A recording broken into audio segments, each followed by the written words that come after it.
आगे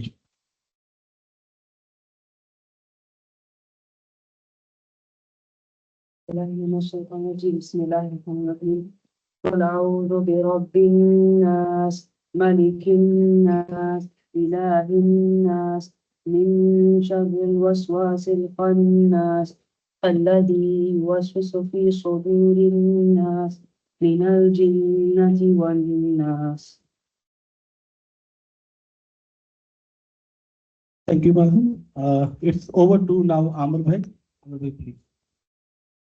बिस्मिल्लाहिर्रहमानिर्रहीम। अस्सलाम वालेकुम। मेरा नाम आमिर सलीम है। मैं यहाँ मेरे ख़्याल से सबसे पुराना माइग्रेंट हूँ 2008 में, या मुझसे पुराना भी कोई है? नहीं है, ठीक है। तो मैं 2008 में जो है वो यहाँ आया था अपनी फैमिली के साथ।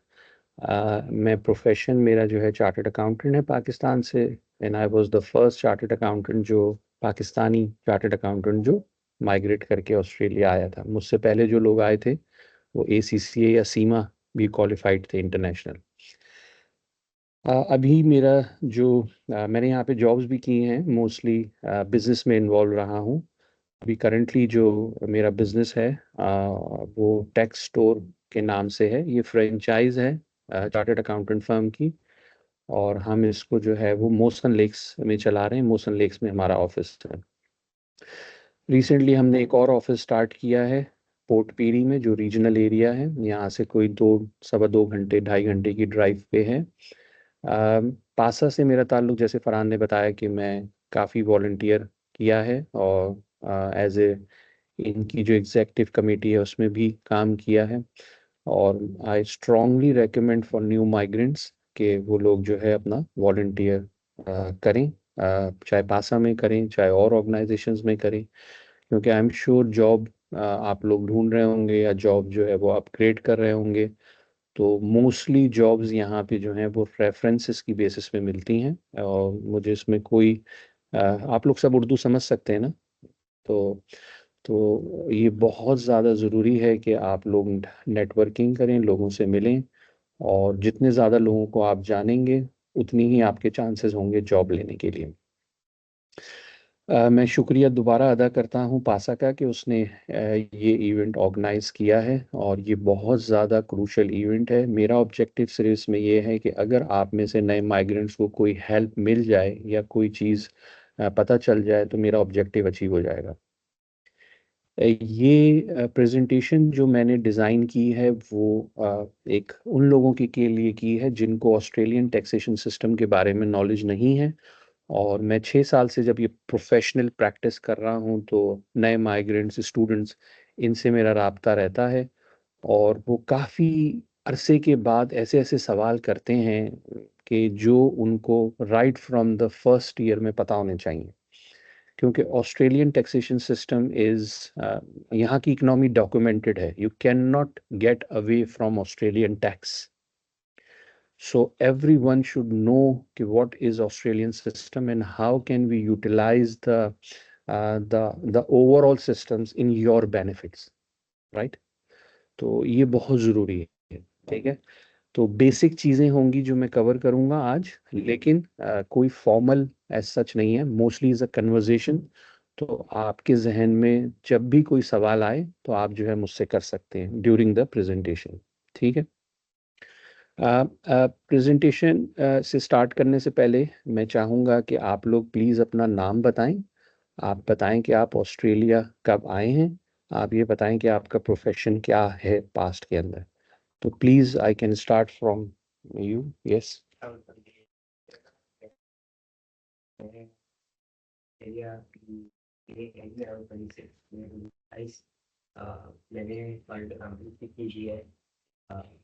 तो मैं भी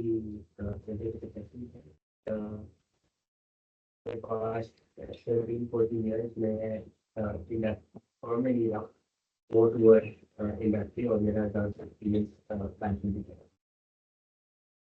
थैंक यू। प्लीज़।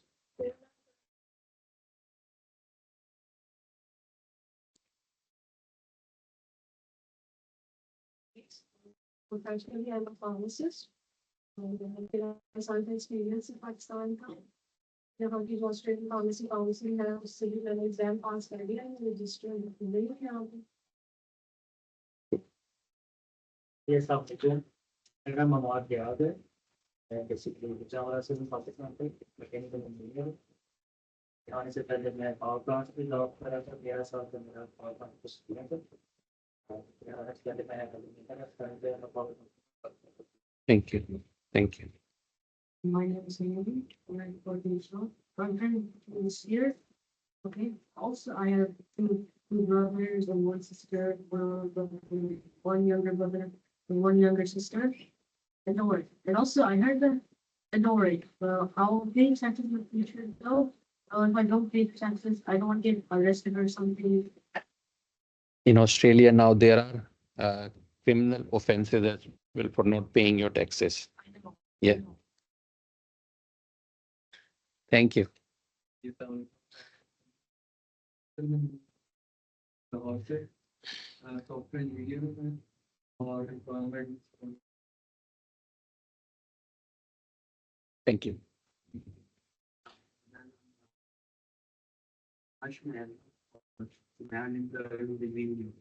Sorry, क्या?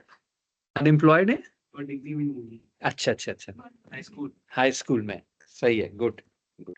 यहाँ पे डिग्री की जरूरत नहीं है जॉब लेने के लिए, ठीक है, बड़ा important. Thank you. 2 small children भी है हमारे पास। Yes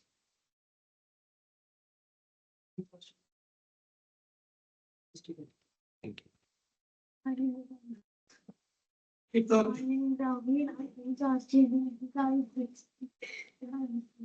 Thank you. Thank you. And these 3 children are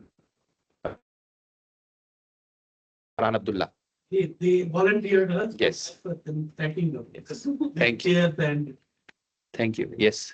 उनको मेरा नाम अब्दुल्ला है। अभी जो स्टूडेंट 2017 और मेरी यूनिवर्सिटी में Which degree? Study medicine. Medicine. Okay. अस्सलामुअलैकुम, मेरा नाम लहा है और ऑस्ट्रेलिया में आया था 2018 में। अभी मैं इंडियन में अकाउंटिंग रीडर। आप लोगों ने ईयर 12 यहीं से किया है? यस या। मेरा नाम कौन है? और आगे क्या प्लान है बिजनेस का? ओके। हमने तो 10 मुल्क को 2016 में माइग्रेट करके आए। आशा के साथ पुरानी एसोसिएशन है हमारा, आशा के साथ पास और आई डू दिस इवन मेरा profession is supply chain. Thank you. Farhan भाई, हम जी प्रोफेशन आप प्रोडक्शन हो चुका है। दोबारा आप बताएं आप कहाँ जॉब कर रहे हैं? और मैं एक डिफेंस रिलेटेड कंपनी है टीवी सिस्टम, इसके प्रोक्योरमेंट डिपार्टमेंट 2016 में एज यूजुअल इतने भी लोग स्ट्रगल करते हैं, तो हमने भी 2 साल तक ये फ्यूल स्टेशन पे जॉब करने के बाद 2018 में पहली जॉब मिली और ये आता तक करके slowly and gradually improving your career. Thank you. मेरे ख्याल से आप मुझसे भी पुरानी हैं, मैं 2008 में आया हूँ, लेकिन ये आप सो मैं जो है हार गया यहाँ पे इस हॉल में। जी प्लीज। जी जी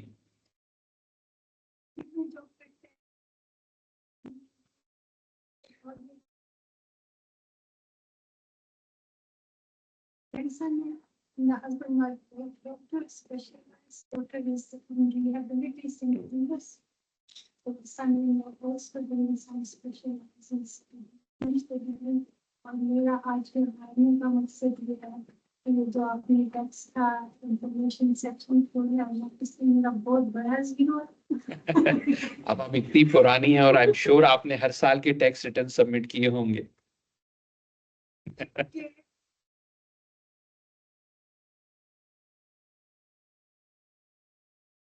पर नहीं चाहते जी। कि मुझे पता हो। नहीं, मैं समझता हूँ इस पे ये चीजें देख रहा हूँ, लेकिन यस इट इज फ्लैट बनाना बहुत आसान है, ऑटोमोबाइल भी जाते हैं। नहीं, लेकिन this is very important for each and everyone to understand. Yes, but बहुत बेसिक होगा इसके अंदर। आप मेरा विजिटिंग कार्ड लेके मेरे ऑफिस आ सकती हैं। This is just for very basic kind of thing, individualize उस लेवल पे जो आपको टैक्स प्लानिंग की जरूरत है, that is, yes I understand, but this is something you need personalized advice as well. Yes please.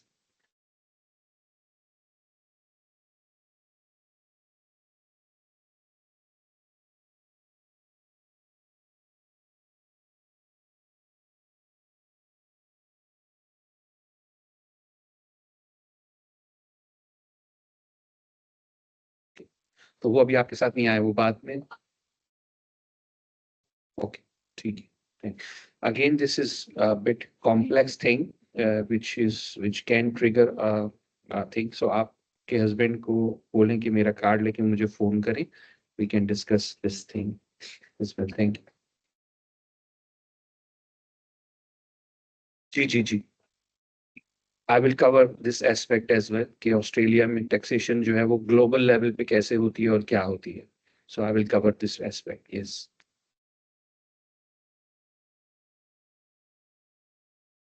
Student हैं अभी आप? ठीक है. जॉब नहीं करी अभी तक? नर्सिंग में इन्वॉल्व करवाया क्लास से क्लासेस स्टार्ट की और साथ में एक कोर्स भी कर रही हूँ. अच्छा, ये आपकी. मेरी बेटा. अच्छा, थैंक यू. चलिए जी, तो हम डीप डाइव करते हैं इस चीज के ऊपर जो बहुत कॉम्प्लेक्स है और बहुत ही ज्यादा इसके अंदर डेप्थ है. तो सबसे पहली चीज जो मैं आपको बताना चाहूंगा कि किसी भी माशरे के अंदर जो है दो तरह का टैक्स होता है, और ये हम सबको पता होना चाहिए कि कितनी तरह से गवर्नमेंट जो है वो हमसे टैक्स कलेक्ट करती है. एक टैक्स जो है वो डायरेक्ट टैक्स कहलाता है और दूसरा जो है वो इनडायरेक्ट टैक्स कहलाता है. डायरेक्ट टैक्स जो है वो हम सबकी, अच्छा ये कोई फॉर्मल नहीं है, आप लोग जब भी कोई चीज समझ में ना आए प्लीज हाथ खड़ा करके या डिस्कशन करके मुझसे पूछ सकते हैं कोई भी सवाल. जो डायरेक्ट टैक्स है वो आप लोगों की इनकम के ऊपर होता है, आपने कितना कमाया है. ठीक है, आपकी कमाई के ऊपर जो है वो हम सब टैक्स देते हैं. ठीक है. और एक है इनडायरेक्ट टैक्स. इनडायरेक्ट टैक्स जो है, जैसे कि मैंने यहाँ लिखा हुआ है, जनरल सेल्स टैक्स है, ड्यूटीज, लेवीज, रेट्स. यानी अगर हम एक कॉफी भी पी रहे हैं यहाँ पे, या पेट्रोल भी भरवा रहे हैं यहाँ पे, या कोई भी सर्विस ले रहे हैं या प्रोडक्ट खरीद रहे हैं, तो उसके ऊपर हम सब टैक्स दे रहे हैं. ठीक है. ऑस्ट्रेलिया के अंदर वो टैक्स जो है 10% है. किसी और कंट्री में डिफरेंट हो सकता है, यूएई ने या मिडिल ईस्ट ने अभी ये वैट के नाम से इंप्लीमेंट किया है, but it's a similar indirect tax. ठीक है. तो आपको ये चीज जरूर पता होनी चाहिए कि मैं as a individual Australian system में, ऑस्ट्रेलियन इन्वायरमेंट में, Australian ATO, Australian taxation office को दो तरीके से टैक्स देता हूँ. एक डायरेक्ट टैक्स जो मेरी इनकम के ऊपर है, और एक इनडायरेक्ट टैक्स जो मैं अपने एक्सपेंसेस के ऊपर देता हूँ.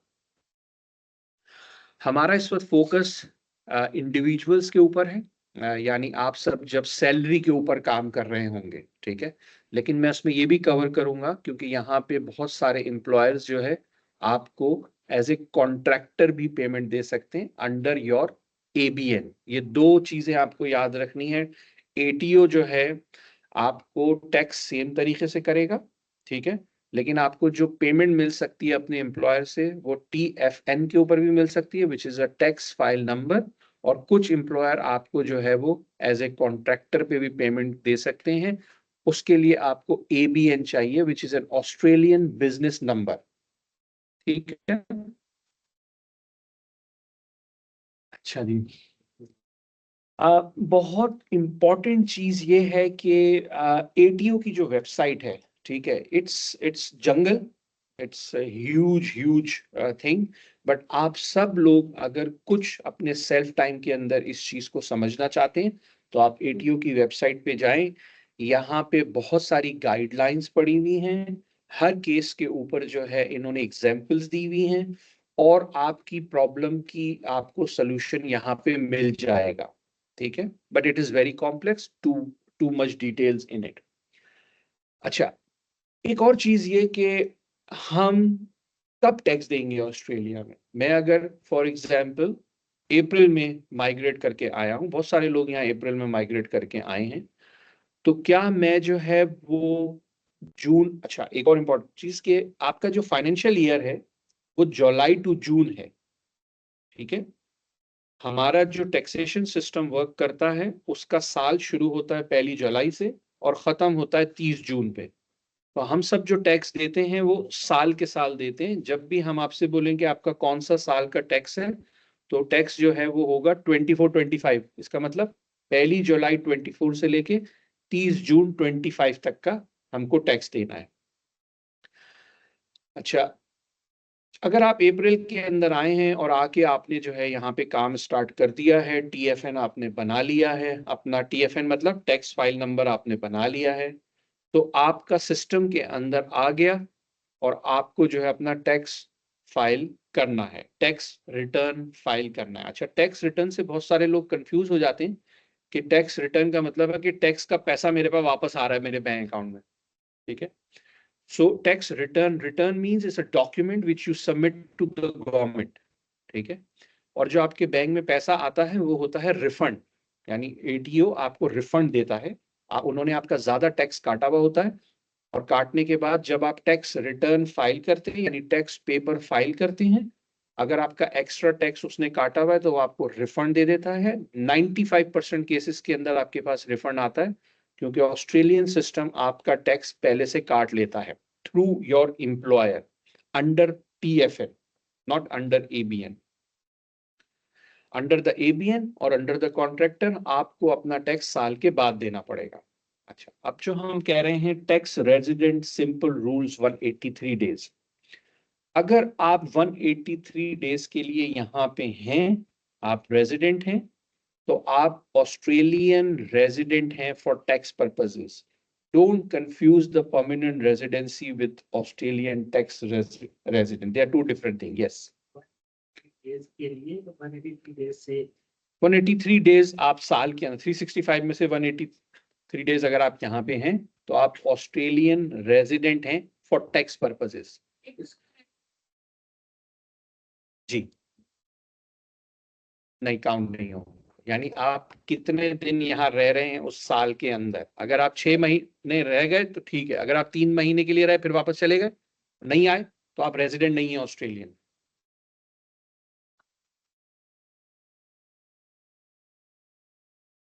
वेरी इंपॉर्टेंट क्वेश्चन कि अप्रैल में आए और अप्रैल में आके TFN बना लिया, ठीक है, लेकिन जॉब नहीं की, ठीक है। लेकिन जब आपने TFN बना लिया तो आपका इनकम टैक्स रिटर्न जो है वो खड़ा हो गया ATO में, आपको सबमिट करना है। आपको टैक्स देना है या नहीं देना, ये है असल चीज। आपको टैक्स नहीं देना क्योंकि आप रेजिडेंट नहीं है, क्योंकि आपने कमाया नहीं है यहाँ पे। अगर आप कमाएंगी तो फिर आपको टैक्स देना है। अच्छा, रेजिडेंस की जो कॉम्प्लिकेशन है वो ग्लोबल इनकम पे भी होती है, ठीक है। तो वेरी इंपॉर्टेंट, ये जो कॉन्सेप्ट है Australian resident for tax purposes, ये क्या कहता है? ये कहता है कि फॉर एग्जांपल मैं 6 महीने यहाँ हूं और मैं यहाँ कमा रहा हूं, ठीक है, तो अब मुझे अपनी ग्लोबल इनकम पे भी टैक्स देना है क्योंकि मैं ऑस्ट्रेलियन रेजिडेंट हो गया हूं for tax purposes. So permanent residency is entirely different from tax residence. जी साहब भाई। ये है जब आप कहते हैं रूल्स अप्लाई हो जाते हैं Australian resident, that is blanket whether is somebody a citizen, whether is some Same. Resident for 183 same वही रूल लग जाए। सेम, चाहे वो कोई whoever got the working rights in Australia, tax residency के रूल्स अप्लाई हो जाते। अच्छा, ऑस्ट्रेलिया में एक और बहुत इंपॉर्टेंट चीज है, रिटर्न फाइल करना है। रिटर्न फाइल करना है, क्योंकि टेक्निकल है तो इस चीज को आसानी से समझ गए। नहीं नहीं, कोई डेट नहीं, कुछ कोई घबराने की जरूरत नहीं, कुछ नहीं हुआ अभी। खास टर्म यूज करते हैं non resident, resident for taxation purpose. Yes I think yes, लेकिन रेजिडेंसी फॉर टैक्स पर्पसेस से लोग मेरे पास आते हैं कि कहते हैं कि यार मैं तो परमानेंट रेजिडेंट हूं। परमानेंट रेजिडेंसी इमिग्रेशन के लॉ से डिफरेंट है, tax residency income tax law से डिफरेंट है। तो आपको ये जो हम बता रहे हैं, ये हम बता रहे हैं कि इनकम टैक्स लॉ के हिसाब से आप रेजिडेंट कब हो जाएंगे, और जब रेजिडेंट हो जाएंगे तो आपकी जो ग्लोबल इनकम है उस पर टैक्स देना पड़ेगा। शायद they are not comfortable. Are you not comfortable? समझ आ रहा है? You are comfortable in Urdu? जी जी, आ रही। कर लेना। सबको पूछ लिया था मैंने। थोड़ा सा करने ताकि क्योंकि मैं उनको लेके इसलिए आया था कि यार Okay, अभी इनका okay. अभी 15 No 16 problem. साल के नो प्रॉब्लम, अगले साल की इनकी जॉब शुरू हो जाएगी, तो मैं करता हूँ, होगी टैक्स मैं करता हूँ। सो यस, बट ये अगेन मैं आपको बाद में बताऊंगा, ये समथिंग डिफरेंट। सो देखें, in order to understand this point of view of tax residency, what is tax residency? Tax residency is that if you spend 183 days in Australia, you are resident for tax purposes. When you are resident for tax purposes, your global income, जहां से भी कमाया है, आपको tax देना है। चाहे वो इनकम यहाँ पे आए या ना आए। यस, लेकिन इनका ये कि इनकम आपकी यहाँ के अकाउंट में आ रही है तो आप नहीं करना। नहीं अच्छा, नहीं, मैं कॉम्प्लेक्सिटी में नहीं जाना चाह रहा इसमें, जस्ट मेक इट सिंपल। मैं आपको फिर बताता हूं। अगर आप लीगल लॉ बता रहा हूं मैं आपको, ठीक है, हमारे पाकिस्तान के अंदर जो है और ऑस्ट्रेलिया के साथ जो है डबल टैक्सेशन ट्रीटी भी साइन हुआ है, बट हम इसको जितना सिंपल रखें उतना अच्छा है। आप लोगों के सबके लिए सिंपल रूल ये है कि आप यहाँ आ गए, आपने टीएफएन बना लिया अपना, ठीक है, टीएफएन बना के आपने जॉब स्टार्ट कर दी, आपको सैलरी मिल गई, आपको टैक्स देना है, बस ये सिंपल है, ठीक है। अच्छा, जैसे जैसे मेच्योरिटी बढ़ेगी, जैसे जैसे आप लोग कॉम्प्लेक्सिटीज में जाएंगे, आपकी ग्लोबल इनकम सामने आ जाती है और उसके ऊपर फिर आपको स्ट्रेटेजिक डिसीजन मेकिंग करनी होती है कि मुझे टैक्स देना है नहीं देना, दिखाना है नहीं दिखाना, ये सब चीजें हैं उसके अंदर, ठीक है। बेसिक रूल कि मेरी जो है टीएफएन बन गया है, मेरी सैलरी आनी शुरू हो गई है, मुझे टैक्स देना है। मेरा टीएफएन बन गया है, मेरी सैलरी आनी शुरू नहीं हुई, मैंने कुछ कमाया नहीं है, टैक्स रिटर्न फाइल करना है 0, कुछ टैक्स नहीं देना, लेकिन पेपर सबमिट करना है। हाँ, ना बनाए तो फिर आपका कोई एग्जिस्टेंस ही नहीं है यहाँ पे टैक्स के पर्पसेस के लिए। हाँ हाँ, क्या समरी क्या हुई कि मैं आया यहाँ पे अप्रैल में, ठीक है, या मार्च में आया या जनवरी में आया, ठीक है, मैंने टीएफएन नहीं बनाया आपको, ठीक है। तो जब मैंने टीएफएन ही नहीं बनाया तो मुझे पैसे कैसे मिलेंगे? एम्प्लॉयर मुझे पैसे ही नहीं देगा, क्योंकि एम्प्लॉयर मुझे 2 तरह से पैसे देता है, या तो टीएफएन पे देता है या एबीएन पे देता है। मैंने दोनों नहीं बनाए, एबीएन बन नहीं सकता जब तक टीएफएन ना बने, ओके। तो मेरे पास कुछ बना ही नहीं। अब मैं अगर कैश में जॉब कर रहा हूं तो एटीओ को तो नहीं पता कि कैश में कोई आप जॉब कर रहे हैं, ओके। तो अब आपको टैक्स रिटर्न फाइल नहीं करना, क्योंकि आप तो एग्जिस्ट ही नहीं करते एटीओ में। आप एग्जिस्ट कब करेंगे? जब आपका टीएफएन बनेगा, या पाकिस्तान में आप एग्जिस्ट कब करते हैं? वो एनटीएन कहलाता है, ठीक है। सो एटीओ में you exist when you got your TFN, and when you got your TFN, you have to file your tax return every year. This is the summary, right? Now, in terms of a complexity, global income, ye income, wo income, this is, you need to take my card and discuss by individual circumstances. Okay. This is the thing which we are focusing. हमने आपको बताया, Australia में you may get your salary and income under this TFN or this as an ABN. अच्छा, अब जो सवाल है वो ये बड़ा इंपॉर्टेंट है कि मैं ABN पे क्या खुशी से काम करता हूं? यानी कि अगर मुझे ऑप्शन दिया जाएगा कि मैं जो है वो ABN बना लूं और मुझे पैसे मिलेंगे, तो क्या होगा इसके अंदर? क्या मेरा रिकॉर्ड माइग्रेशन पर्पसेस के लिए काउंट होगा? क्या मुझे जो है वो कोई एडिशनल मेरे पास टैक्स रेट लग जाएगा? क्या मुझे एडिशनल टैक्स देना पड़ेगा? ये सारे सवाल हैं जिसको अभी मैं कवर करता हूं। As an individual tax rate same है, कोई फर्क नहीं है, जितना यहां टैक्स देगा जितना यहां टैक्स देगा same, under individual, as a individual person. हम पार्टनरशिप कंपनी को थोड़ा सा कवर करेंगे इधर। और इसमें फर्क ये है कि जब आप यहां जॉब कर रहे हैं तो एम्प्लॉयर आपका टैक्स काटेगा और एटीओ को दे देगा। For example, if I am working, I get $100 from my as a gross wages, you will not get $100. You will get $80 or $85, right? And the remaining $15 is to be submitted to ATO. Okay, under this mechanism, right? Under this mechanism, if you work, you have to give invoice to your employer, okay, legally. But in Australia, nobody cared about this thing. But a relaxed environment hai, but easy hai. They will transfer the money into your bank account just by checking this record. This is a public record. You can easily Google it, ABN lookup, and find out and see whatever ABNs everyone have. One ABN is belongs to one individual or one entity. You cannot have multiple ABNs. Not possible. Right? So if you get the payment under ABN, आपका tax नहीं कटेगा, आपको gross payment मिल जाएगी. लेकिन जब साल complete होगा तो फिर आपको टैक्स लमसम देना पड़ेगा. Very important thing to note. Under TFN, your employer will deduct the tax and give you the net. Under ABN, employer will not deduct the tax. You will pay the tax after the year end. It's more, you have more responsibility. For responsibility is same. No. Like, In terms of because you payment, you have got more responsible here, in terms of payments, right? But tax outstanding will be appearing in your portal with ATO, that your tax return is outstanding.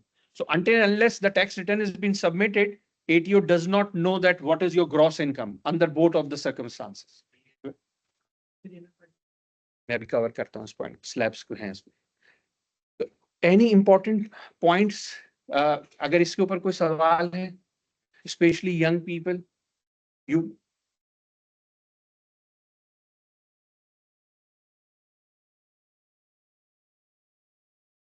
नहीं.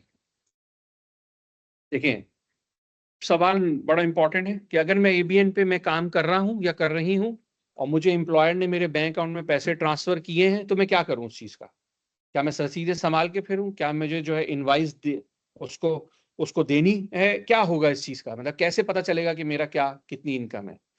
Remember कि जब भी आपके bank account में पैसे आएंगे, ATO might ask the bank statement as well, और उनके पास डायरेक्टली एक्सेस भी हो जाता है एक्सट्रीम सर्कमस्टांसेस में.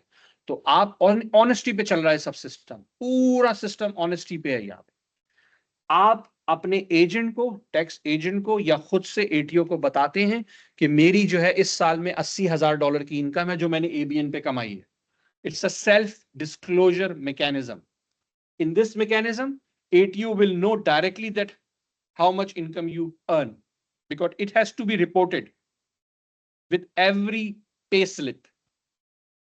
हर pay slip के बाद आपकी जो TFN की इनकम होती है, it has to be reported by employer, और ATO को पता चल जाता है, आपको भी पता चल सकता है through system, through application, right? Under this, for the first year, आपकी रिस्पॉन्सिबिलिटी बन जाती है कि आप डिस्क्लोज, और every year you will disclose that how much you earn. There are 4 industries, थोड़ा टेक्निकल है, उनको इसके ऊपर भी एम्प्लॉयर रिपोर्ट करता है, right? There are 4 different industries जहां पे आपकी ये वाली इनकम भी रिपोर्ट होती है. But at this moment, at this point of time, just remember that यहाँ पे मेरा टैक्स कट के मिलेगा, यहाँ पे मैं कमाऊंगा तो मुझे टैक्स साल का देना पड़ेगा. Very important question. Migration purposes के लिए आपको ये चूज करना है. फॉर टैक्स प्लानिंग पर्पसेस आपको यू चूज करना है. यहां आप टैक्स प्लान कर सकते हो थोड़ा बहुत अपना, ठीक है? यहां आप टैक्स प्लान आपको कट के मिल रहा है. आपको माइग्रेशन के लिए भी ये वाला डेटा ज्यादा ऑथेंटिक है, ये भी ऑथेंटिक है, ऐसा नहीं है, राइट? लेकिन अगर आपको ऑप्शन मिल रहा है, being a tax accountant, I prefer this one because you have got a little bit area of tax planning. Tax planning और टैक्स इवेजन में फर्क है, ये भी ध्यान में रखिएगा. जो एबीएन पे काम कर रहे हैं वो खुद से रिटर्न ना करने की कोशिश अच्छा. करें, वो टैक्स एजेंट से. Okay. Very important point. क्या मैं अपना ऑस्ट्रेलिया में टैक्स रिटर्न खुद से सबमिट कर सकता हूं? Yes, you can submit your tax return on your own. ठीक है, कोई आपको ऑस्ट्रेलिया में पाबंद नहीं करता कि आप जो है टैक्स रिटर्न किसी एजेंट के थ्रू सबमिट कराएं. लेकिन अब मैं इसमें थोड़ा सा बायस हूं, डेफिनेटली मेरी इनकम डिपेंडेंट है इससे. यार आप लोग आएंगे तो मैं कमाऊंगा और नहीं कमाऊंगा. Professionally you have to consult with a professional and submit your tax return to professional. Why? जैसे हर सोसाइटी में होता है, हमारे पास लाइसेंस है, we have got additional information, additional things जो हम आपको गाइड कर सकते हैं. एटीओ के पोर्टल पे जब आप जाके अपना टैक्स रिटर्न खुद सबमिट करते हैं, अगर आपकी इनकम कम है, आप नहीं कमा रहे हैं, या उस ब्रैकेट में हैं, आप इस ब्रैकेट में 18,200 तक आपको कोई टैक्स नहीं देना, तो आप खुद से सबमिट कर लें, कुछ मसला नहीं होगा इसमें. ठीक है, आप कुछ भी ट्रायल एंड एरर करके एटीओ में जाएंगे, सबमिट कर लें तीनों, कोई इशू नहीं होगा। कल मैंने अपने बच्चे को भी बोला कि अपना मोबाइल खोलो और उसके अंदर सबमिट कर दो, उसने टक टक करके कर दिया। तो तुम लोग भी खोल के अपना कर सकते हो तीन, अगर तुम लोग इस ब्रैकेट में हो, ठीक है, कोई इशू नहीं है। यस, तो भाई ये जो है, ये वाला टेबल जो है ना, ये ऑस्ट्रेलियन करिकुलम में है, ये कंपल्सरी है अंडरस्टैंड करना। ये 12 यस यस ट्रेनिंग ये 10 से शुरू हो जाता है यस यस ऑस्ट्रेलिया। यस। और यही मतलब, और उसके फिर नीचे एज पर ईयर लेवल आपको डिटेल क्वेश्चन भी आते हैं। To some extent who has done year 12 उनको समझ में आता है, मगर ये हम लोगों को बहुत नहीं आता, कॉम्प्लेक्स है जिसके लिए हम लोगों को नहीं आता ये। यस, देखिए ऑस्ट्रेलिया के अंदर 18 साल से कम बच्चा अगर जॉब कर रहा है, आप लोगों ने की है जॉब 18 साल से कम में?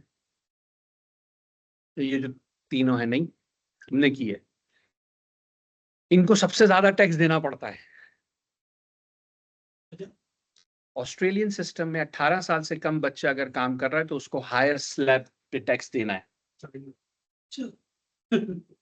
यस, वो कम अंडर 18 अगर वो जॉब कर रहा है उसका स्लैब ज्यादा है। आई डोंट नो, मुझे नहीं समझ में आया। मैकडोनल्ड्स, हंग्री जैक्स के अंदर सब काम कर रहे होते हैं बच्चे। मगर अमित भाई ज्यादातर जो है वो पहला आया था ना, अगर 18,000 से इसमें है तो कोई प्रॉब्लम नहीं है। थर्सडे हाँ। की शाम में हम्म।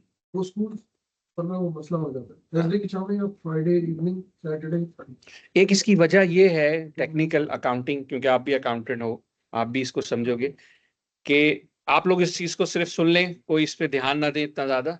ट्रस्ट की जो डिस्ट्रीब्यूशन है ना, वो माइनर को अगर दे दी जाए तो वो उसको बड़ा फायदा हो जाता है ट्रस्ट के स्ट्रक्चर के अंदर। तो इसलिए जो है उन्होंने इसको हायर स्लैब रखा हुआ, वरना मैं ट्रस्ट पे कमाऊंगा, मेरे 3 बच्चे छोटे हैं, सबको दे दूंगा, खत्म हो जाए, इसलिए रखा हुआ। But yes, it's bit technical side. Okay, anyhow, so ये जो है स्लैब रेट्स हैं। तो स्लैब रेट्स पाकिस्तान में भी स्लैब्स हैं, ठीक है।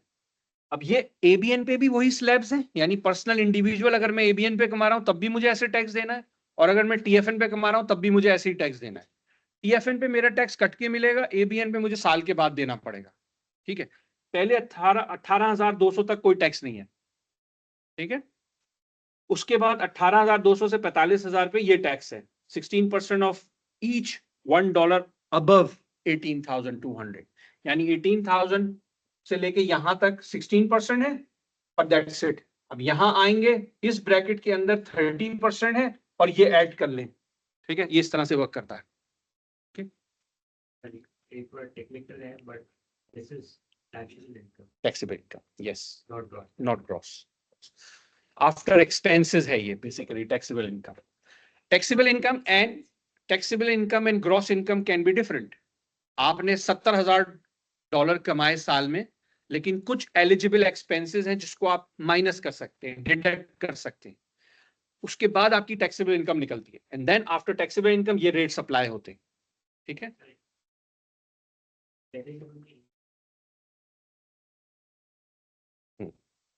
उसमें भी एक्सपेंसेस डिडक्ट करने के बाद ये अप्लाई होगा। अब जो मैंने इनका सवाल था कि मुझे ऑप्शन अगर मिलेगा तो मैं क्या जॉब करूंगा, इंपॉर्टेंट टू नोट, इनका सवाल ये है कि यार क्या एबीएन की इनकम पे भी यही रेट होंगे? यस। टीएफएन की इनकम पे भी ये रेट होंगे? यस। लेकिन अगर मैं बिजनेस कर रहा हूं तो मेरे पास कुछ पावर्स है डिडक्शंस क्लेम करने की, क्योंकि these are the expenses which I have incurred in order to generate my income. But under TFN, hard rules and regulations हैं कि you cannot deduct many expenses. मैं शेयर करूंगा, बाद में बताऊंगा कि कौन कौन से expenses हैं जो TFN पे आप क्लेम कर सकते हैं, ठीक है।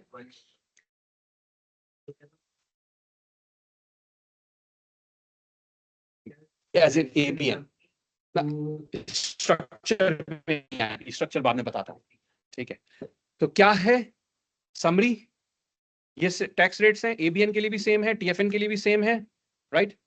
और आपको जो है एबीएन पे साल के बाद टैक्स देना है, टीएफएन पे टैक्स कट के मिलेगा। अगर हम 2 जॉब्स कर रहे हैं, मोस्ट ऑफ द टाइम ये मेरे पास केस आता है, न्यू माइग्रेंट्स पार्ट टाइम एक जॉब कर रहा है, पार्ट टाइम दूसरा जॉब कर रहा है, दोनों टीएफएन पे जॉब कर रहे हैं, यानी दोनों एम्प्लॉयर के साथ आप टीएफएन पे पैसे ले रहे हैं।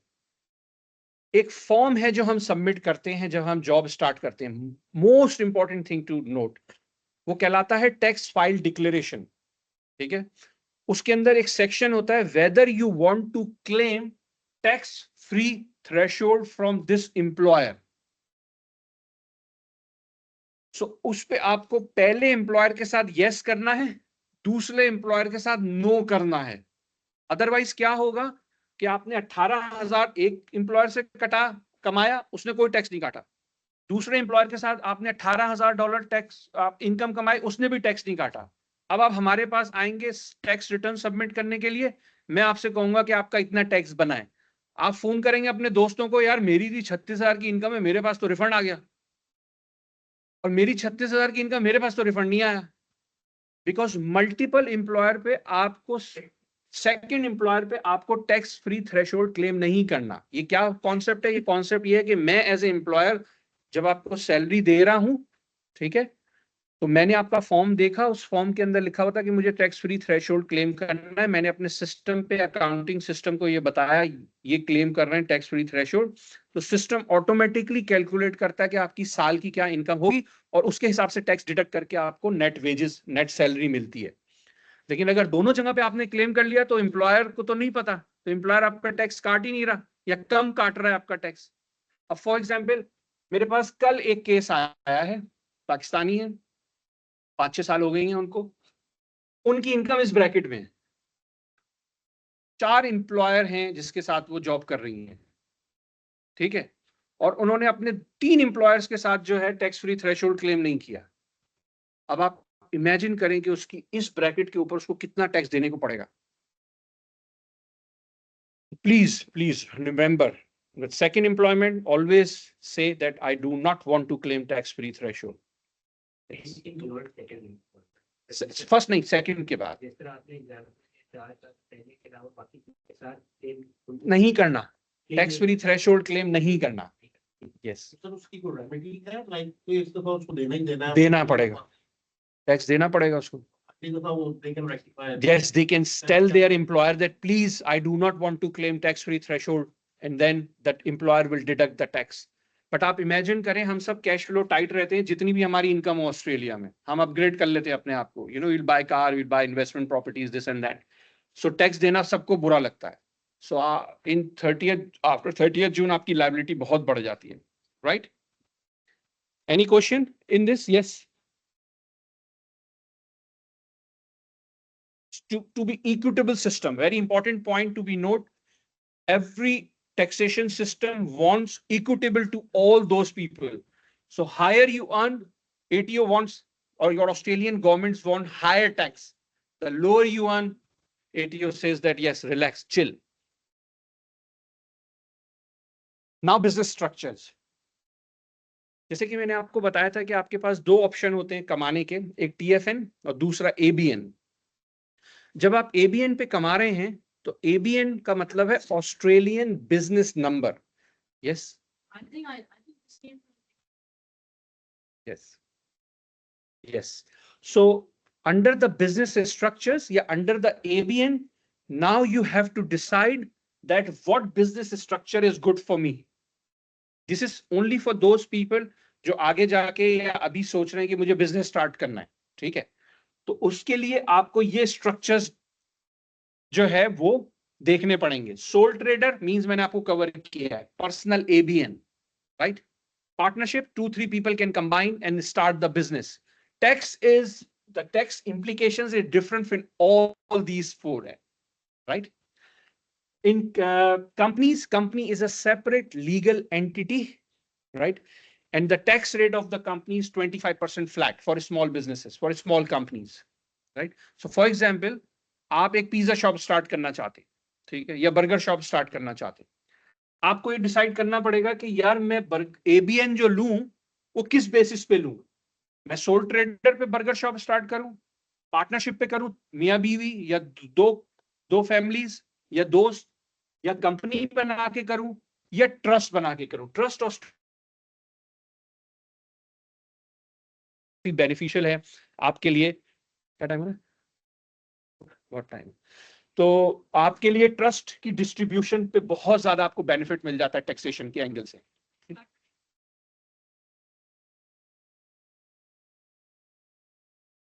बिल्कुल, इसीलिए वो है कि हमें 18,200 अगर बच्चे को भी हम पार्टनर बना के पैसे दे रहे हैं तो उसके उनको 45% टैक्स देना है।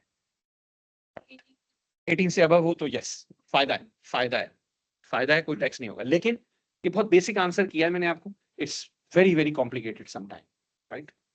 लेकिन yes, as a business, whenever you start a business, you need to consider and consult with professional that which structure is best for me. आपको अभी एग्जांपल देता हूं recently, very important example for business, जो business पढ़ना चाहते हैं और हम सबके लिए ये बड़ी इंपॉर्टेंट एग्जाम्पल है।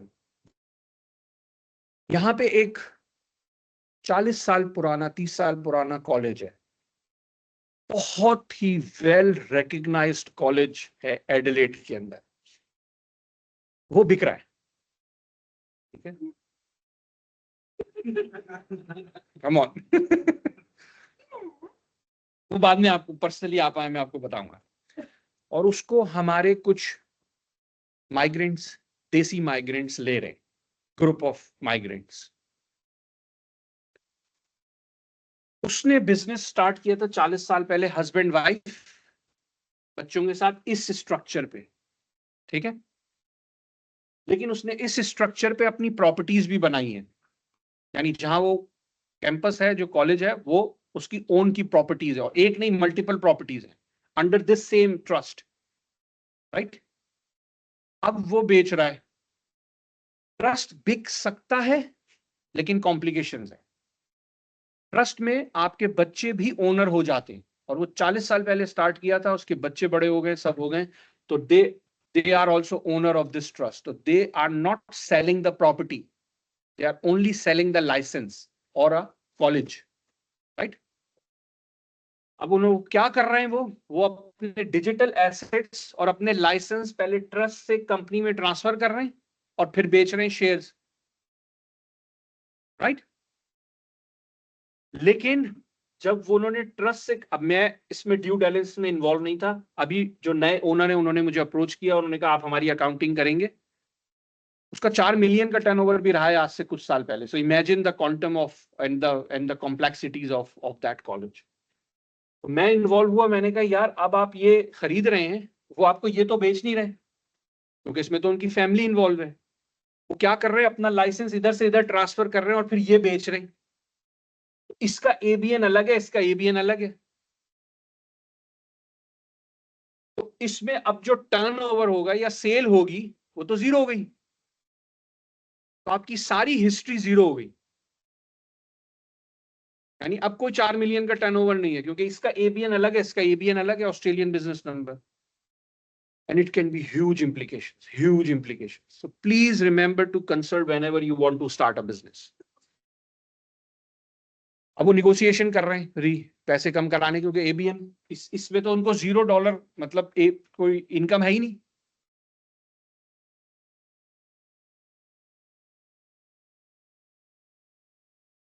यस यस, पैसे लिए लेकिन डिस्ट्रीब्यूशन की बेसिस पे नहीं, थोड़े तो नहीं, जो भी बनते थे वो अगर उसके हिसाब से। Yes,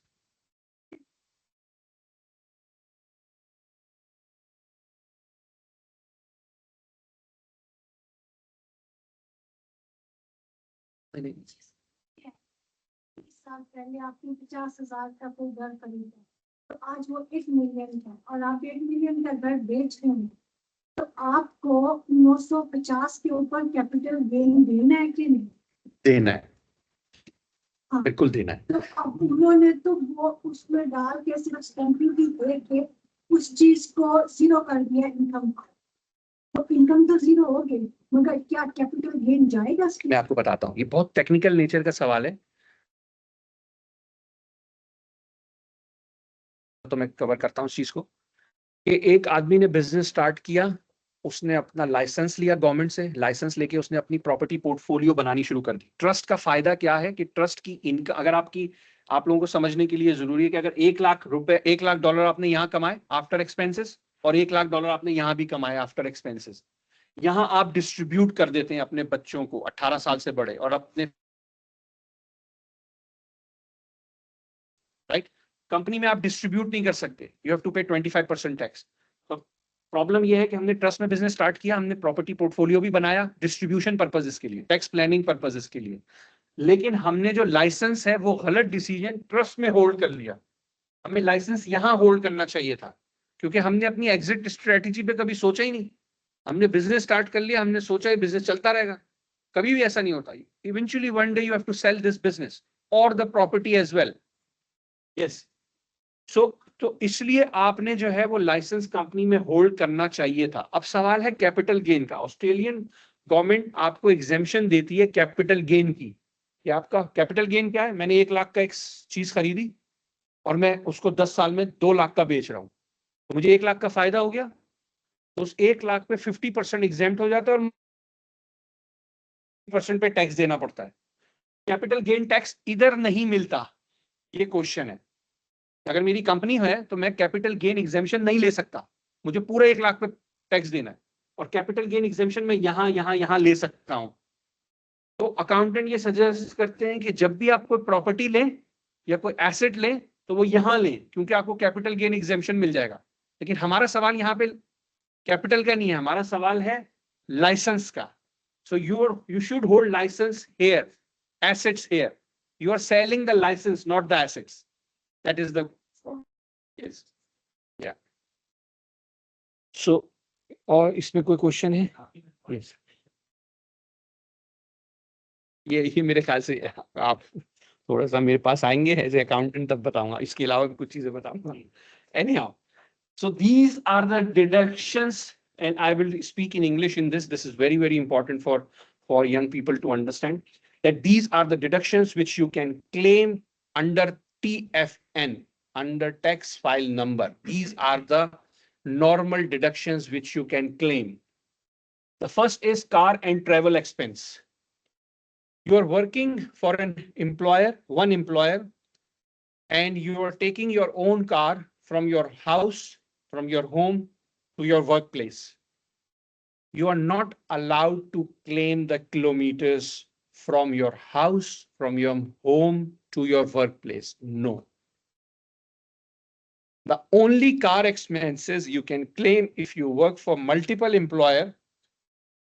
So you can travel from your home to workplace and then workplace to another workplace. Or you go to your workplace and during the workplace, you are given a responsibility to go and do the work, whether to client meeting, whether for any conference, whether for anything. The kilometers or car expenses you can claim when you go to the work, and during the course of an employment, you need to travel. Right? Yes.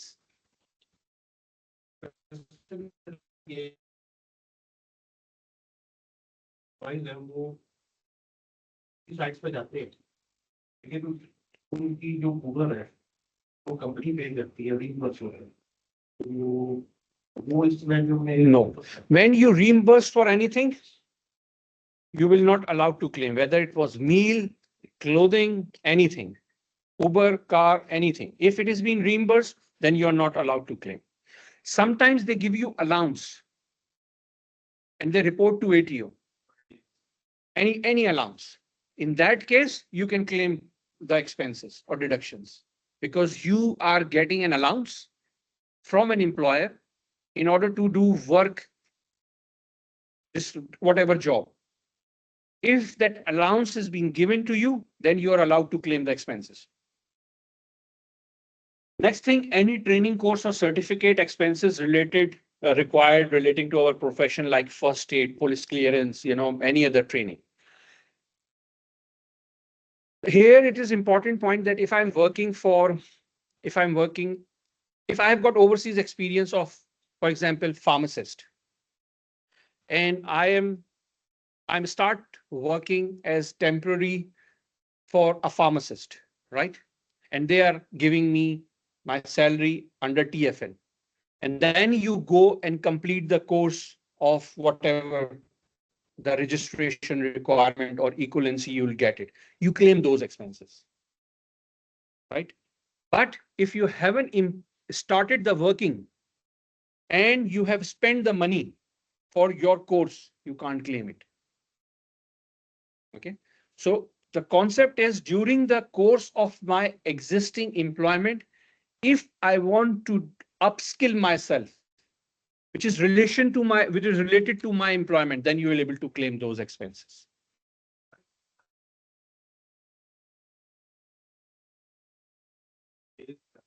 Still claim expenses. Yes, yes, yes, yes, yes. जब मैंने job start नहीं की तो job नहीं की, मैं जब Uber से कमा रहा हूँ एटीएम से, तब मैं कोई कोर्स करता हूँ तो कब दे सकते हैं? Again, this is legal answer is no, you can't claim that. For example, you start your Uber, right? You're getting your income under the ABN, but the courses you are doing, some professional courses, which is not related to Uber. You know why this course is related to your business income. So business expenses are those expenses which must be incurred in order to generate my business income. Any expense which is directly related to generate my business income is deductible.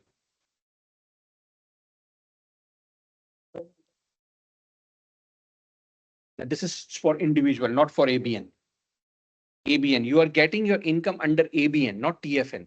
These expenses are for TFN, not ABN. ABN के separate ABN का हमने एक, this is again, you can come into my office, I'll cover, but the blanket line is whatever expense you incurred in order to generate your business income is deductible.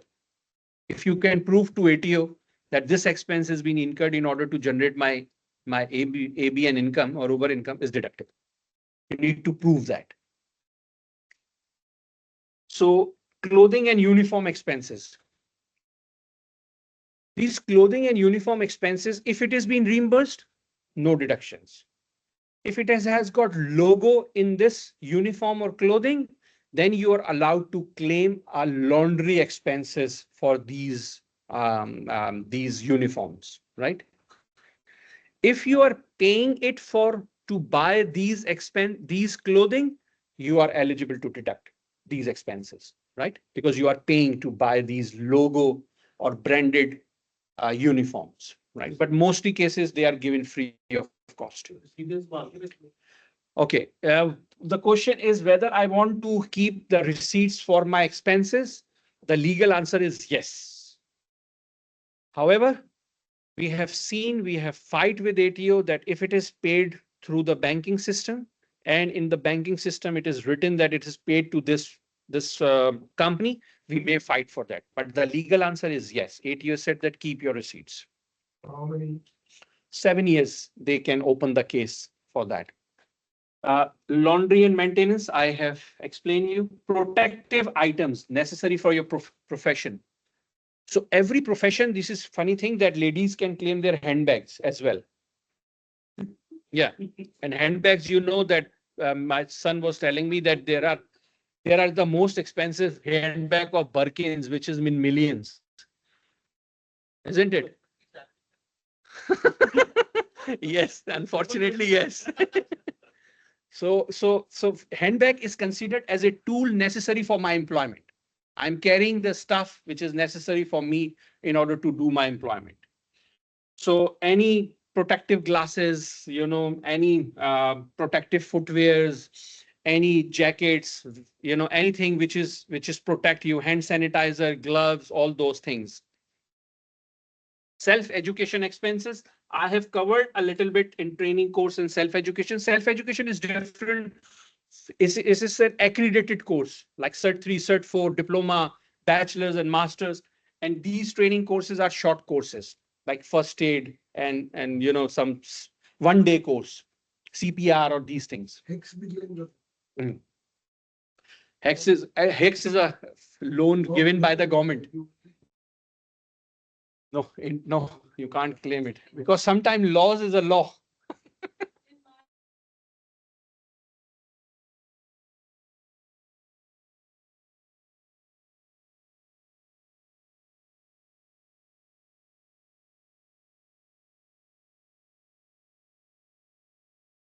Yes. Related to that training program, Correct. this whole training program is of 1 year. Yes. This does not under training course, it may be self-educated. Yes, it's So self it is the requirement I have. to- Yes. So I And can- you start earning the money as well from the employer. Yeah. Yes, you can claim that. You can claim that. Cost associated with seminar, conference, training courses. Like, again, this is the area where people come to me and say, "Oh, I went to Pakistan and I have, attended this course, which is for CA as well." Sometimes ICAP has conducted a seminar and I have visited for this seminar. I intentionally go only for this seminar. Please, brother, claim it. But I know this is the family trip, right? What do you mean by expenses? Expenses mean whatever you incur, whatever the cost you give. But if the अगर आप पाकिस्तान जा रहे हैं और उस वक्त आपने कोई ट्रेनिंग ले ली सही है So the cost of the training can claim only that cost of not travel, no hoteling, boarding, lodging. No. I have got medical clients. Since you are studying medicine, this is very important for you to note. I have got doctors, dentists, these professional clients. And these doctors have got conferences, or in fact, PhD people as well, right? They are doing PhD and they are going to read research paper globally, right? So that trip is solely for that purpose, right? In order to get the new knowledge from Singapore or from Philippines or Switzerland, then it is claimable. Right? Because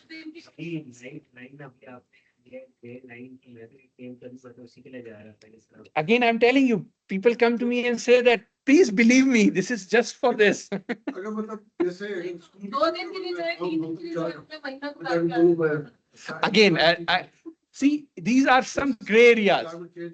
Okay, मैं एक और चीज का कहता हूँ, just phone and internet and working from home. Very important to note.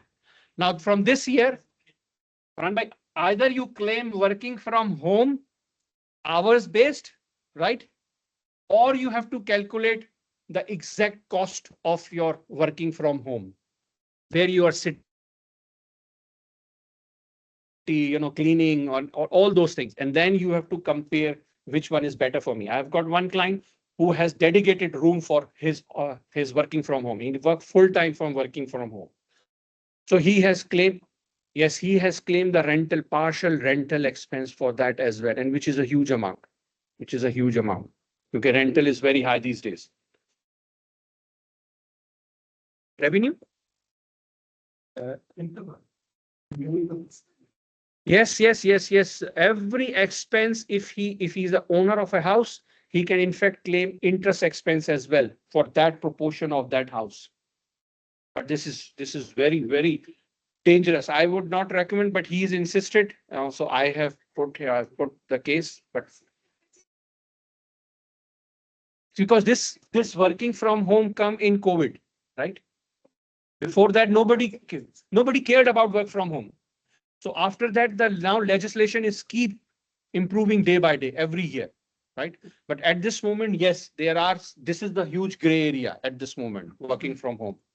Working from home से अगर मैं एक कमरा ही नए सिरे से बना रहा हूँ, Yes, so that's also included. the interest payment of that room, whatever you pay interest, But if I'm staying outright, then you have to just claim land tax, council rates, electricity, internet. That's it. construction cost.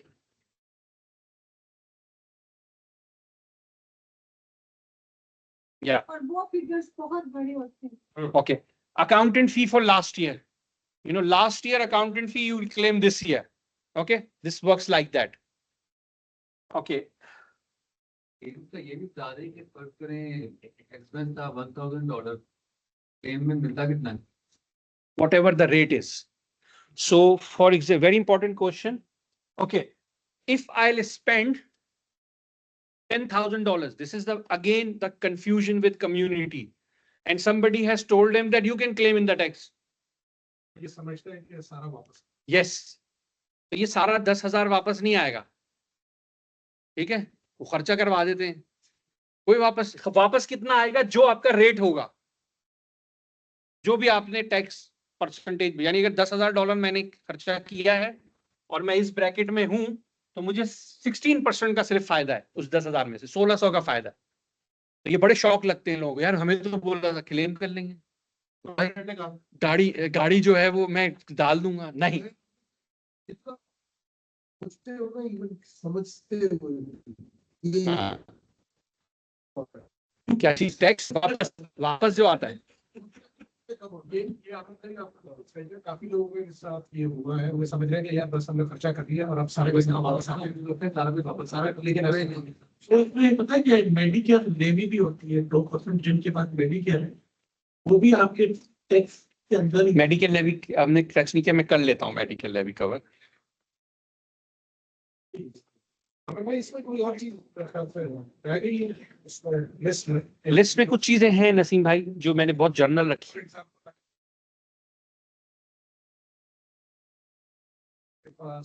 Different professional bodies professional memberships, memberships. या उसको हाँ, there are few other things जो आप claim कर सकते हैं। जी please साद भाई। जैसे सर बहुत से दोस्त this is sorry, this is not an exhaustive list. आपको अगर एग्जॉस्टिव लिस्ट मालूम करनी है तो एक बड़ा अच्छा एटीओ ने रखा हुआ है, आप अपने गूगल करें एटीओ, अपना प्रोफेशन, आगे लिखें डिडक्टेबल एक्सपेंसेस, वो आपको लिस्ट दे देगा पूरी। ठीक है जी। सर बहुत से लोगों ने as a backup security officer का लाइसेंस भी लिया होता है और उसकी एनुअल कॉस्ट होती है, तो उसको क्लेम करने के लिए क्या उस पर जॉब करनी जरूरी है, तभी आप क्लेम कर यस सकते हैं। यस, अदरवाइज आप उसको आप क्लेम नहीं कर सकते। That's important to know, Yes. क्योंकि बहुत से लोगों को ये यस perception है। यस यस, वो मैंने 400 मेरा जा रहे हैं तो शिफ्ट हाँ। पे की कोई नहीं, या एडीएन पे भी नहीं की हाँ। तो लेकिन अगर मेरी प्रोफेशनल मेंबरशिप है, अगर मैंने प्रोजेक्ट मैनेजमेंट की भी अपनी रखी हुई है और मैंने अकाउंटेंसी की भी रखी हुई है और मैंने मार्केटिंग की भी रखी हुई है, तो ये आप कर सकते हैं क्लेम। You understand?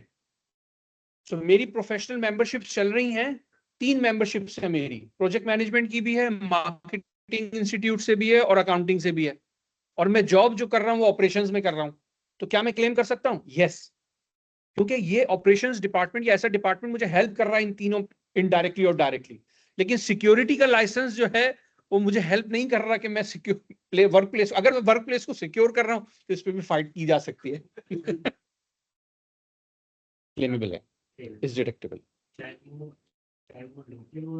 क्या वो इंटरनेशनल है? Yes yes. क्या सवाल है? क्वेश्चन कर ले।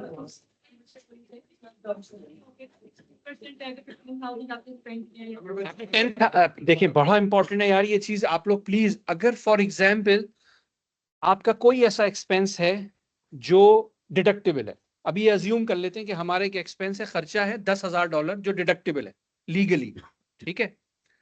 तो अब हमारे केस के अंदर आपको ये लोग बताएंगे कि ये जो डिडक्टेबल है आप क्लेम कर लीजिएगा, खर्चा कर लें इस वक्त, यानी लैपटॉप खरीद लें और ये क्लेम कर लीजिएगा अपने एटीओ में, ये एडवर्टाइजमेंट भी चलेगा हार्वी नॉर्मन और इनका। तो अगर आपने $4,000 या $10,000 का अगर आपने खर्चा किया है तो $10,000 आपके पास वापस नहीं आएंगे, आप क्लेम करेंगे, यानी डिडक्टेबल 10,000 ही लिखेंगे, लेकिन रिफंड आपको सिर्फ और सिर्फ उस परसेंटेज का मिलेगा जिस ब्रैकेट में आप हैं। अगर आपकी इतनी इनकम है और आपने $10,000 का खर्चा किया है और वो क्लेमेबल है, डिडक्टेबल है, तो आपके पास सिर्फ $1,600 वापस आएंगे, क्योंकि आपकी परसेंटेज 16% है, not 10,000। Big confusion in the community, big confusion. मुझे तो बोला गया था मैं क्लेम कर लूंगा। जी नसीम भाई, आपके पास हमें पता है यार कम्युनिटी में शुरू में नए लोग बहुत बहुत प्रॉब्लम होता है। लेकिन अगर लैपटॉप की वाकई जरूरत है, वो उस टाइम पे लिया गया तो उस सेंस में फायदा है। अच्छा, वर्क फ्रॉम होम में जरूरत बढ़ जाती है, अगर एम्प्लॉयर ने नहीं दिया हुआ आपको लैपटॉप तो फिर आपको लैपटॉप चाहिए। मोबाइल फोन आपकी, अब सारी एप्लीकेशंस जो हैं आपकी वो मोबाइल फोन पे। अब मेरी वाइफ टीचर है, वो कहती हैं भाई मेरा तो फोन पे रोस्टरिंग आती है, मैंने तो एक एप्लीकेशन डाउनलोड की हुई है। तो मैं हाँ बिल्कुल क्लेम कर लेते हैं, लेकिन कितना क्लेम कर लेते हैं? क्या पूरा $45 पर मंथ जो हम दे रहे हैं वो क्लेम कर लें, या मोबाइल $1,700-1,800 का लिया वो पूरा क्लेम कर लें? नहीं, सर्टेन एक certain percentage which is 20%, 30%. Sir ये बात नहीं, पर फ्रैक्शन वो है, फॉर्म है हमारे पास, सिस्टम परसेंटेज भी इतना मेरे परसेंटेज इतना वर्क यस। अब आप ये नहीं कह सकते कि भाई हम 100% जो है वर्क मिले क्योंकि आपका पर्सनल भी डेटा यस टैक्स एजेंट जो है ये लोगों को गाइड और एडवाइस तो करते हैं कि भाई ये सेफली आप अच्छा। अप्लाई कर सकते हैं, ये बात ठीक है। हाँ, देखिए ऑस्ट्रेलिया, अब मैं आपको एक और एग्जांपल बताता हूं कि मेरे पास लोग आते हैं, बल्कि मेरे पास जो मैं आपको एग्जांपल दे रहा था, मेरे पास लोग आके कहते हैं कि भाई हम आपको टेस्ट करने के लिए आए, आप कितना रिफंड दिलाओगे? ओके, तो इसका जवाब ये होता है कि भाई जितना दूसरा अकाउंट रिटर्न दिलाएगा उतना ही मैं दिलाऊंगा, क्योंकि लॉ तो लॉ ही है।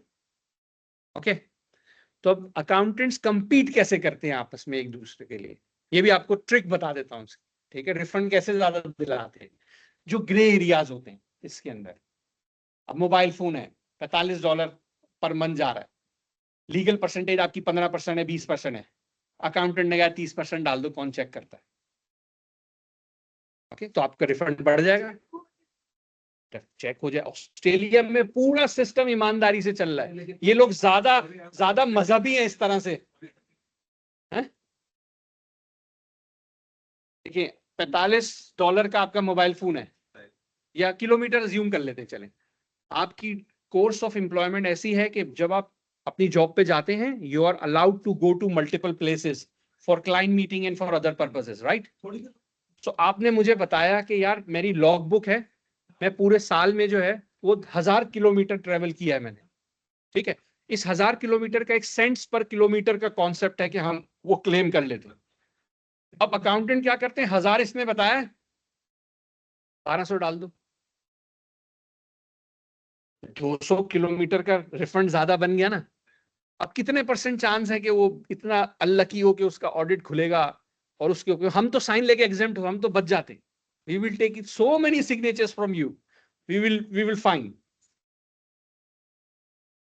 क्लाइंट फंसता है, जिसकी जेब में पैसे आए हुए हैं, ऑफ कोर्स, लेकिन ये नहीं, वी आर रिप्रेजेंटेटिव। इन्होंने वो सर्टिफिकेट साइन कराया होता है कि कैलकुलेटेड आप जिम्मेदार हो। Yes, Accounting fees for last year अपनी सेफ्टी के लिए, और वो सिग्नेचर्स भी हमारे ही लेके बिल्कुल, because you are paying tax, we are just क्योंकि वो कैलकुलेट एन एजेंट। आप बताइए कि मेरा आप किस ले रही है कि आपको ज्यादा रिटर्न मिलेगा? अगर गलत ओपिनियन मिले और उसके ऊपर अब ये तो ओपिनियन ही नहीं है ना, इसमें ओपिनियन क्या है? ओपिनियन तो ये है कि भाई आपके जितने किलोमीटर चले उतना बता दें, उतना क्लेम कर लेंगे। यारी दोस्ती। तो मैं तो डेली बेसिस पे देख रहा हूँ, मैं मीटिंग बंद कर दूं मेरे ख्याल से ऑनलाइन। नहीं, रिकॉर्डिंग कर रहे थे, हम रिकॉर्डिंग कर रहे थे। हाँ, यूट्यूब पे डालिए, पाठा का यूट्यूब चैनल भी है, मेरे ख्याल से तो भी जरा सब्सक्राइब कर दे। अभी तक सिर्फ 2 सब्सक्राइबर है, एक मैं हूँ, एक उमर में, मैंने हमारे जो फार्मर वाइफ बार्बर चेयरपर्सन, तो